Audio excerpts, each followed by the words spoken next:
Hey guys, so we had an overwhelming response to the video I did on whether we should redo the roof on the patio cover or, can't see it, or redo or build the new chicken coop. And I gotta say, I'm really happy that I put out the word or put out the question to you which one we should do, because I got a lot of great responses, a lot of responses. And some were very adamant, and some didn't quite understand what we had going on here. According to many chicken people who raise chickens, they said that the chickens have plenty of room here for three medium-sized birds. Is it ideal that I would want to give them? No. Definitely need a bigger space. Definitely want more chickens. So many. I didn't do an official count, but I would say just scrolling through the comments, 75 to 80% of you voted for the patio roof. But in that process, I actually got quite a bit of good ideas and kind of which direction I'm going to go in. And I'm actually going to do something that's going to make everybody happy. Me, you, the chickens, everybody. The full project we are working on first is going to be the patio roof, as 75 to 80% of you recommended. However, a real quick solution, simple solution to the chickens is just to add on a quick chicken run. Something they can run around in, stretch their legs. It doesn't have to be anything fancy yet. Just something to add to what they've got, with a little door or something that they can get out and run around a little bit. So I will be doing that, and then we'll also be working on the patio cover. The problem that I had, or the thing I was running into with the patio cover, is not sure. We're in a new county. We're not in the city, we're in the county. I was looking up to try to see, do I need a permit and how much a permit costs? And to do the design that I really wanted to do, I was going to need a permit. And I don't know how that process goes here, but if they find something they don't like, they might nix my idea. In the meantime, I've paid like $1,300 for a permit, which is probably more than I'm going to spend on the entire patio cover, so it would double the cost. Because the patio cover is going to be a tropical theme, I showed you a picture of Disneyland's Jungle Cruise entrance, which I want to make that tower eventually somewhere on the other side here, but that's stage 2. Right now, it's come up with a pleasing design that doesn't leak, that I can add on to later. And so this is the design that I kind of came up with. And it's got the shutters that I like. It's going to be kind of a turquoise and bamboo color. Now, to not get a permit, the requirements, 2 of the main requirements are that they have to be less than 12 feet tall or less, and the roof area in total cannot be more than 300 square feet. Now, as it stands right now, the roof area is about 320 square feet. Right now, it's a flat roof structure, and so when I raise it into an A-frame structure, it automatically is going to increase the size of the roof area. It's going to be a little over 400 square feet. And my plan, how I want to do it, is about 17 feet tall, well above the 12 feet. Okay, I don't think I could sneak that in. I just kind of want to stick to what I know is not going to be red flagged, something that I don't have to get a permit for. We are in the beginning here, and I do have a lot of stuff to do and spend money on, so to spend an extra $1,300 on a permit is not appealing. So I redesigned it, and again, it's something that I can change later fairly easily. This is the design now. I'm going to keep within 12 feet tall. Now, in order to lower the roof square footage, there are basically three sections here. And if I did all of it, like I said, it would be over 400 square feet. So what I'm going to do is raise the A-frame on the 2 back sections, raise it up to the 12 feet high, and this front section, I'm going to keep it removable, where the A-frame, it's hard to say, the A-frame goes up this way, and on the front third section, it's going to slope down toward the front. So from the front, when you're looking at it, There'll be a roof coming down, and then the A-frame you will see behind it. I hope that makes sense. You can kind of see it here in my my drawing. Now that top, the whole roof is going to be metal, and I know a lot of you kind of warned me about the noise of a metal roof. We don't get that much rain, and I don't think we're going to be sitting out here a ton when it's a heavy rainfall. So I'm not really worried too much about that. Worst come to worst, and it's super loud and we just can't stand it, I can always put a false roof or a ceiling and put some insulation or something to dampen it. But I'm not really worried about that right now. But anyway, this front section, I'm going to keep, it's going to be metal, and I'm going to make it in a way where it's removable. So if the county ever comes and says anything, I can take it off. And then if I want to put it back on later, I don't know. You didn't hear me say that. As far as the chicken coop, it's very secure right now from coyotes and raccoons and any other critters that decide to stop by. So do I want to create a run from scratch, just kind of like an extension of this? Or I do have, came with the property, this, I guess it's like a dog kennel or something. The holes in here for raccoons still make it very dangerous. I could, close them up in this coop at night, and they could just be going in here in the daytime, but am I going to remember every night to close it? Knowing me, probably not. And I know they have automatic door openers and closers, and I haven't even checked in on, honestly, the price of those.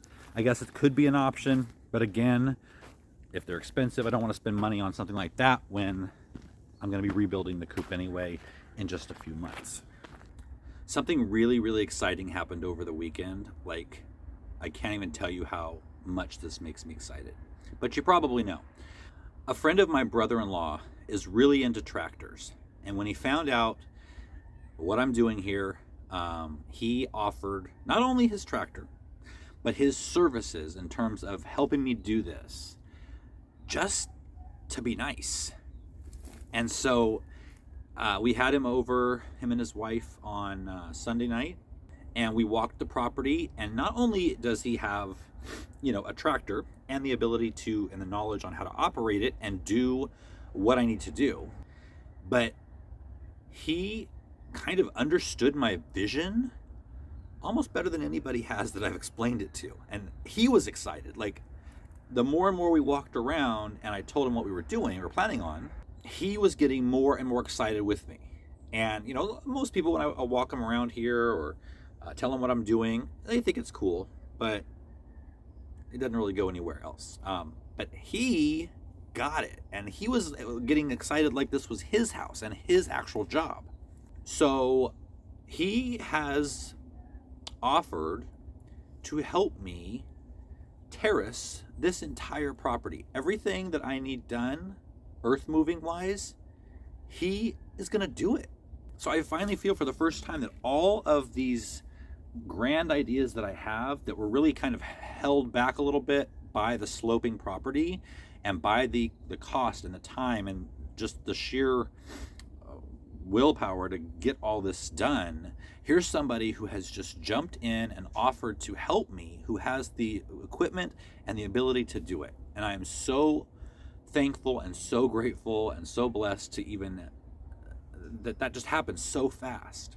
So now I know that these terraces, which will be the first thing we do, these terraces here for the vegetable garden are going to be done well in advance of spring planting. The thing is, though, is I have to get the retaining walls built prior. So I'm going to be getting started on that pretty soon, and then he will come over after that. I'm thinking probably sometime next month. Now that brings us to a immediate project that I got started on yesterday. The front of the house, even though we don't have any curbs here, so there's no curb appeal, but when you come into the house, you want to see something pleasant. You also, looking out the kitchen window, want to see something other than this bunch of wood chips and weeds. So this raised bed area right here is a small enough area for us to tackle and actually finish in a weekend. And to actually see that we've accomplished something, have something pretty to look at out the window when we come home, Now, before yesterday, this was full of 80% dead lavender. There was some green, sprigs here and there, but mostly it was just old dead growth. And so I decided to remove that. I, cut it all back. In that process, I realized that it has actually rooted itself as the branches laid over on the ground. They rooted themselves in, and I was able to get 30-ish plants, hopefully plants, sections that had rooted that I put in pots, and hopefully those will grow because I'm going to need a lot of lavender around here, but not in this bed. This is going to be a seasonal bed that, coming up, our plan is some big pumpkins, purple pansies, chrysanthemums, maybe for Christmas, some poinsettias, things like that. Spring bulbs for spring, something that can be changed out and always look really nice. So like I said yesterday, I got the lavender out of there. I also was able to dig up, the soil in there's pretty good, but it was very shallow. I put down some gopher wire, and then I backfilled it with compost. And I ran out of gopher wire, so it's only half done right now. I'm going to finish the rest today. And that's only part of the beautification of the house from the front, though. What I will be doing, and I mentioned it before and several of you were interested in a video on it, is I'm going to be making some DIY shutters for all of the windows, some black shutters that will kind of dress up the windows, and then eventually some window boxes under the windows for some cheery flowers. So you can expect all of that in the next few videos to be seeing the progress on that. Oh great, this is going to be a huge mess. Since we've lived here, these tumbleweeds have sprouted up and grown at an impressive rate, and I've been saying that I need to get out here and cut them down. Well, it looks like they're starting to bloom, and I hope it's not too far gone, because this is going to be a big mess if they are able to go to seed and drop their seeds, and I will have tumbleweeds all over. So that apparently will be today's immediate project, is getting rid of these tumbleweeds. Again, there's so many things that I want to do here that are fun, and there's so many things that just have to be done and that are taking up so much of my time. I'm not complaining though. I am actually excited that even though I might pare down this design of the patio cover, it's going to allow me to maybe get it done faster and not have to worry about permits and people coming in and checking it out. Get it done faster, have some time to spend, or more time to spend on other projects, and get that chicken coop built quicker. And one thing you guys mentioned, a lot of you brought up in the last video, was that in taking this patio cover apart, I'm going to have a lot of wood to then reuse on the chicken coop.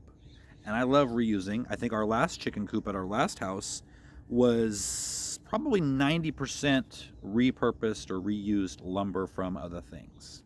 And a lot of this wood is still great. It's still in good condition, so that'll be perfect.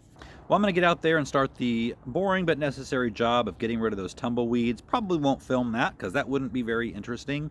But what I will be starting to do today that I will be filming is getting started on that front planter. And then do a little more detailed plans on the patio cover before I get started on that in the next couple of weeks. Fortunately, for the foreseeable future in the weather forecast, temperatures are coming down into the low 80s and even the 70s. So I'm excited about that. I can get back outside and get a lot more work done. See you guys next time.